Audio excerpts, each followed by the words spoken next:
Before I married my beautiful wife and settled down in Dubai, I lived my life as a classic digital nomad. And no, that doesn't mean I spent my days in the cheapest Wi-Fi cafe that I could find. What I was doing though is checking out a series of countries that have straightforward rules for entering and staying for foreigners, and seeing for myself what their rules were for taxation and residency. I've explored many countries over the past 6 years, and I've come up with my own list of what I feel are the best and the worst countries for digital nomads. See if you agree. Hi, I'm sure your time is limited and I'm not here to waste it. My name is Zach Eekhout and I'm the owner of Emifast, and let's get to our digital nomad information.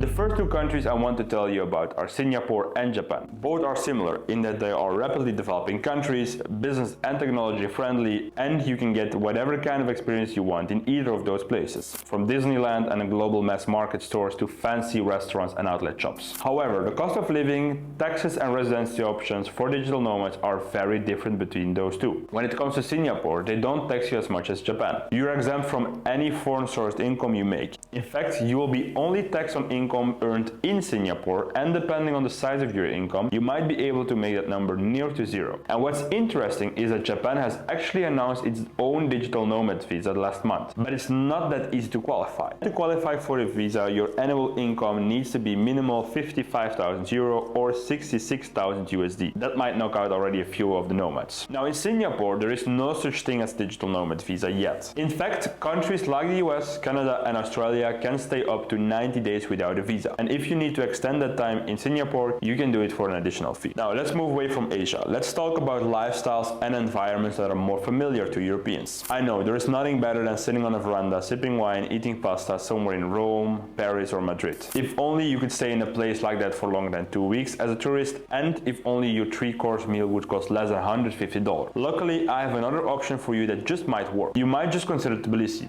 or Yerevan, for example. In both locations, you will have stunning nature, amazing food and drinks, vibrant local events and very welcoming people. But there are some huge differences between Georgia and Armenia and most of Western Europe. For $150 either in Georgia or in Armenia, you will be able to buy a 3-course meal for not just you, but for 3 or 5 people. And for $1,000 a month, you can rent a 3-bedroom apartment. And when it comes to entry and stay, you can live in Georgia for 1 year visa free, and the same applies for Armenia for some nationalities, Russians for instance. And if you wish to settle there longer, a minimum investment of around 100,000 USD or opening a company office will do the trick, and you can get your residency permit. Trust me, you will feel much safer walking home at night in Tbilisi than you would do in Paris in the middle of the day. And if you want to know more about Tbilisi, click on the link in our description and watch our other videos about Eastern Europe. And let's move to the third pair of countries, and if you're still here with me, press on the subscribe button and allow notifications. We promise I will not disappoint you. And now let's talk about island living. Isn't that what we all want? Like lying on the beach, jumping on calls with our remote colleagues who are freezing somewhere else in the world, drinking cocktails and partying. Well, I'm not a big fan of such work ethics, but I'm not here to judge anyone. So if you are dreaming of spending a part of your year in a paradise, I have the solution for you. And no, I'm not going to tell you that you need to move to the Seychelles or to the Caribbean and spend all your hard money there. I'm talking about places that has tax-friendly regulations and very affordable conditions for digital nomads. And the first country is Malta. Malta has agreed to the double tax treaties with multiple countries worldwide. And this prevents you from being taxed more than once on the same income. And the most important thing you need to know about Malta, so if you have an income of 40,000 euros and can officially prove it to the Maltese government, you will qualify for a nomad residency permit, and that will allow you to legally reside in Malta and can be renewable multiple times, allowing you to stay there for up to 4 years. It sounds like a fairy tale, I know, but it's true. And if you want to know more about low tax countries or other options for you to secure your money and freedom, watch our other videos on our YouTube channel. Check our blogs on our website or schedule a free call with one of my team members. You can find